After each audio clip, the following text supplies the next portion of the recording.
ಎತ್ತಿನಹೊಳೆ ಕುಡಿಯುವ ನೀರಿನ ಯೋಜನೆಯ ಲೋಕಾರ್ಪಣೆ ಮುಹೂರ್ತ ಸದ್ಯದಲ್ಲೇ ನಿಗದಿಪಡಿಸಲಾಗುವುದು ಎಂದು ಉಪಮುಖ್ಯಮಂತ್ರಿ ಡಿಕೆ ಶಿವಕುಮಾರ್ ಹೇಳಿದರು. ಸಕಲೇಶಪುರ ತಾಲೂಕಿನಲ್ಲಿ ಕುಂಬಾರಹಳ್ಳಿ ಬಳಿಯ ಎತ್ತಿನಹೊಳೆ ಸಮಗ್ರ ಕುಡಿಯುವ ನೀರಿನ ಯೋಜನೆಯ ಏತ ಕಾಮಗಾರಿಗಳ ಪೂರ್ವ ಪರೀಕ್ಷಾರ್ಥ ಯಶಸ್ವಿ ಕಾರ್ಯಾಚರಣೆ ವೀಕ್ಷಿಸಿ ಸುದ್ದಿಗಾರರೊಂದಿಗೆ ಮಾತನಾಡಿದ ಅವರು, ಮುಖ್ಯಮಂತ್ರಿ ಸಿದ್ದರಾಮಯ್ಯನವರ 2014ರ ಅವಧಿಯಲ್ಲಿ ಈ ಕಾಮಗಾರಿಯನ್ನು ಪ್ರಾರಂಭಿಸಲಾಗಿತ್ತು. 2024ರಲ್ಲಿ ಸಿದ್ದರಾಮಯ್ಯನವರ ಅವಧಿಯಲ್ಲಿ ಕಾಮಗಾರಿ ಅಂತಿಮ ಹಂತಕ್ಕೆ ಬಂದಿರುವುದು ಸಂತಸದ ವಿಷಯ. ಕಾವೇರಿ ತಾಯಿಯ ಹೆಸರಿನಲ್ಲಿ ಇಂದು ನಾನು ಪರೀಕ್ಷಾರ್ಥ ವೀಕ್ಷಣೆ ಮಾಡಲು ಚಾಲನೆ ನೀಡಿದ್ದೇನೆ. ಒಳ್ಳೆಯ ಶುಭ ದಿನ ಶುಭಗಳಿಗೆ ಶುಭ ಮುಹೂರ್ತ ನೋಡಿ ಮುಖ್ಯಮಂತ್ರಿಗಳನ್ನ ಕರೆದುಕೊಂಡು ಬಂದು ಚಾಲನೆ ನೀಡುವ ಕೆಲಸ ಮಾಡ್ತೀನಿ. ಈ ರಾಜ್ಯಕ್ಕೆ ಬಹಳ ದೊಡ್ಡ ಯೋಜನೆ ಇದಾಗಿದ್ದು ನಾನು ಇಲ್ಲಿ ಬಂದು ಕಣ್ಣಲ್ಲಿ ನೋಡಬೇಕಿತ್ತು. ಅದಕ್ಕಾಗಿ ಇಂದು ಬಂದಿದ್ದೇನೆ ಎಂದರು.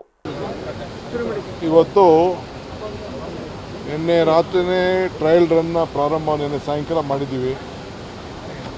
ಈ ಸ್ಥಳಕ್ಕೂ ರಾತ್ರಿ ಬಂದಿದ್ದೆ. ಬಟ್ ನನಗೆ ಪ್ರೋಗ್ರಾಮ್ ಎಲ್ಲಿ ಮಾಡಬೇಕು, ಫಂಕ್ಷನು ಇನಾಗ್ರೇಷನ್ ಎಲ್ಲಿ ಮಾಡಬೇಕು ಅಂತೇಳಿ ನನಗೆ ಸಾಯಂಕಾಲ ಕತ್ಲಲ್ಲಿ ಸಮಾಧಾನ ಆಗಲಿಲ್ಲ.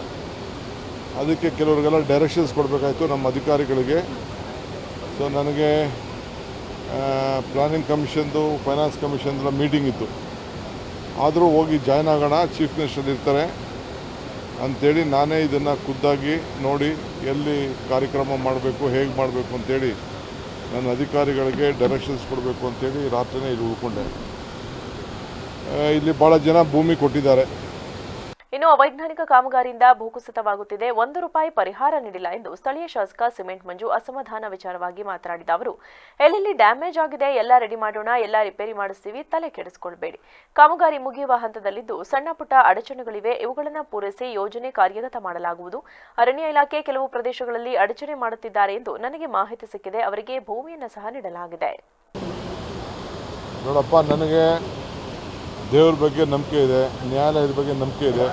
ಅವ್ರು ಏನು ಕೊಟ್ಟರು ಕೂಡ ಇದು ಪ್ರಸಾದ ಅಂತ ಸ್ವೀಕಾರ ಮಾಡ್ತೀವಿ. ಅಪ್ಪ, CM ಏನು ಮಾಡಿದ್ದಾರೆ ಅಂತ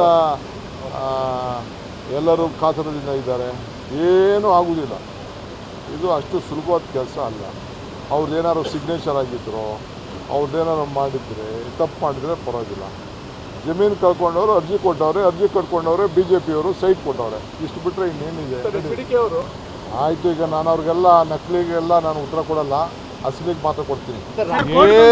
ನೋಡಪ್ಪ, ಏನು ಕೊಟ್ಟರು ಪ್ರಸಾದ, ಏನು ಆಗುದಿಲ್ಲ, ನಡೀರಿ. ಶಾಸಕ ಸಿಮೆಂಟ್ ಮಂಜು ಮಾತನಾಡಿ, ಸಕಲೇಶಪುರಕ್ಕೆ ಯಾವುದೇ ರೀತಿಯ ಅನುದಾನ ನೀಡುತ್ತಿಲ್ಲ. ಎತ್ತಿನಹೊಳೆ ಯೋಜನೆಗಾಗಿ ನಮ್ಮ ಕ್ಷೇತ್ರದ ಜನರ ಯಾವುದೇ ರೀತಿಯ ಆಕ್ಷೇಪವಿಲ್ಲ. ಆದರೆ ಕಾಮಗಾರಿ ನಡೆಯುವ ಸಂದರ್ಭದಲ್ಲಿ ಅವೈಜ್ಞಾನಿಕವಾಗಿ ಕಾಮಗಾರಿ ನಡೆಸಿದ ಪರಿಣಾಮ ಹಲವು ಕಡೆ ಭೂಕುಸಿತ ಉಂಟಾಗಿ ಸಾವಿರಾರು ಕೋಟಿಗಳು ನಷ್ಟವಾಗಿದೆ. ಸಕಲೇಶಪುರ ಕ್ಷೇತ್ರಕ್ಕೆ ಸುಮಾರು 500 ಕೋಟಿ ಅನುದಾನವನ್ನ ಮೀಸಲು ಇಡಬೇಕೆಂದು ಒತ್ತಾಯಿಸಿದರು. ₹1 ಬಿಡುಗಡೆ ಆಗಿಲ್ಲ ಸರ್. ಯಾವ ಅಭಿವೃದ್ಧಿಗೂ ಯಾವ ಇಲಾಖೆಯಿಂದನೂ ಕೂಡ ಹಣ ಕೊಡ್ತಾ ಇಲ್ಲ. ₹2 ಕೋಟಿ ಏನು MLA ಅನುದಾನ ಇದೆ, ಅದನ್ನು ಬಂದಿದೆ ಬಿಟ್ಟರೆ ಸರ್ ಬೇರೆ ಯಾವುದೂ ಕೂಡ ಬಂದಿಲ್ಲ ಸರ್. ಅದರಲ್ಲೂ ಕೂಡ ಹೆಚ್ಚಿನ ಭಾಗ ಎತ್ತಿನಹೊಳೆ ಪ್ರಾಜೆಕ್ಟ್ ಈ ಭಾಗದಲ್ಲಿ ನಡೀತಾ ಇರೋದ್ರಿಂದ ಎತ್ತಿನಹೊಳೆ ಪ್ರಾಜೆಕ್ಟ್ ಇದೆ, ವಾಟೆಹೊಳೆ ಇದೆ, ಇಲ್ಲಿ ನಿಮಗೆ ಗೊತ್ತಿರಂಗೆ ಗೊರೂರು ಡ್ಯಾಮ್ ಇದೆ. ಇಷ್ಟೇ ಇಡೀ ಗೊರೂರು ಡ್ಯಾಮಲ್ಲಿ ಇಡೀ ನನ್ನ ಭಾಗದ ಕ್ಷೇತ್ರದ ಜನತೆ ಎಲ್ಲವೂ ಕೂಡ ಶೀತಪೀಡಿತ ಪ್ರದೇಶ ಆಗಿದೆ, ಮುಳುಗಡೆ ಆಗಿದೆ. ಅವ್ರು ಯಾರಿಗೂ ಕೂಡ ಒಳ್ಳೆ ರೀತಿ ಮೂಲಭೂತ ಸೌಕರ್ಯ ಯಾರಿಗೂ ಸಿಕ್ಕಿಲ್ಲ ಸರ್. ನೋಡಿ, ನಮ್ಮ ಕ್ಷೇತ್ರದ ದುರಂತ ಅಂದರೆ ಗೊರೂರು ಡ್ಯಾಮು ಎಷ್ಟೋ ಜಿಲ್ಲೆಗಳಿಗೆ ನೀರು ಕೊಡುತ್ತೆ, ಅಪ್ ಟು ಮೈಸೂರು ತನಕ ಹೋಗುತ್ತೆ. ಆದರೆ ನಮಗೆ ಅನುಕೂಲ ಇಲ್ಲ. ವಾಟೆಹೊಳೆ ನೀರು ಹರಿಯುತ್ತೆ, ನಿಮಗೆ ಗೊತ್ತಿದೆ. ಆ ಭಾಗದಲ್ಲಿ ಚಾನಲ್ ನೆಟ್ವರ್ಕ್ ಯಾವುದೂ ಕೂಡ ಕರೆಕ್ಟಾಗಿಲ್ಲ. ದುರಸ್ತಿ 33 ವರ್ಷದ ಹಿಂದೆ ಆಗಿರೋದು. ಈವನ್ ಟುಡೇ ಸರಿ ಇಲ್ಲ. ಇಲ್ಲಿ ಈ ಭಾಗದಲ್ಲಿ ಈಗ 7 ಜಿಲ್ಲೆಗೆ ನೀರು ತಗೊಂಡು ಹೊರಟಿದ್ದಾರೆ. ಬಟ್ ನಮಗೆ ಕುಡಿಯೋಕೆ ನೀರಿಲ್ಲ ಸರ್. ನಮಗೆ ನಿಜವಾಗಿ ಹೇಳ್ಬೇಕಾದ್ರೆ ನಮ್ಮ ಭಾಗದ ಜನನೇ ಯಾವುದು ಒಳ್ಳೆ ನೀರು ಕುಡಿತಾರೆ. ಹಳ್ಳಿ ಕಡೆ ಕುಡಿತಾರೆ ನೀರು ಯಾವುದು ಅಂದರೆ ಎಲ್ಲ ಬೋರ್ವೆಲ್ ವಾಟರ್.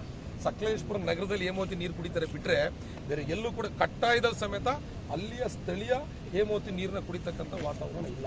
ಹಾಗಾಗಿ ಉಪಮುಖ್ಯಮಂತ್ರಿ ಮನವಿ ಮಾಡ್ತೀನಿ. ಅವ್ರ ಉತ್ತರ ಏನು ಬರುತ್ತೆ ನೋಡ್ಬಿಟ್ಟು ಮುಂದಿನ ನಿರ್ಧಾರ ನಾವು. ಈ ಸಂದರ್ಭದಲ್ಲಿ ಸಂಸದ ಶ್ರೇಯಸ್ ಎಂ ಪಟೇಲ್, ಅರಸೀಕೆರೆ ಶಾಸಕ ಶಿವಲಿಂಗೇಗೌಡ, ಶಾಸಕ ಟಿವಿ ಜಯಚಂದ್ರ, ಹಿರಿಯೂರು ಶಾಸಕ MC ಸುಧಾಕರ್, ಎತ್ತಿನಹೊಳೆ ಯೋಜನೆ ನಿರ್ದೇಶಕ ಸಣ್ಣ ಚಿತ್ತಯ್ಯ, ಸ್ಥಳೀಯ ಕಾಂಗ್ರೆಸ್ ಮುಖಂಡ ಮುರಳಿ ಮೋಹನ್, ಶಾಸಕ ಸಿಮೆಂಟ್ ಮಂಜು, ಜಿಲ್ಲಾಧಿಕಾರಿ ಸತ್ಯಭಾಮ ಸೇರಿದಂತೆ ಇತರರು ಉಪಸ್ಥಿತರಿದ್ದರು.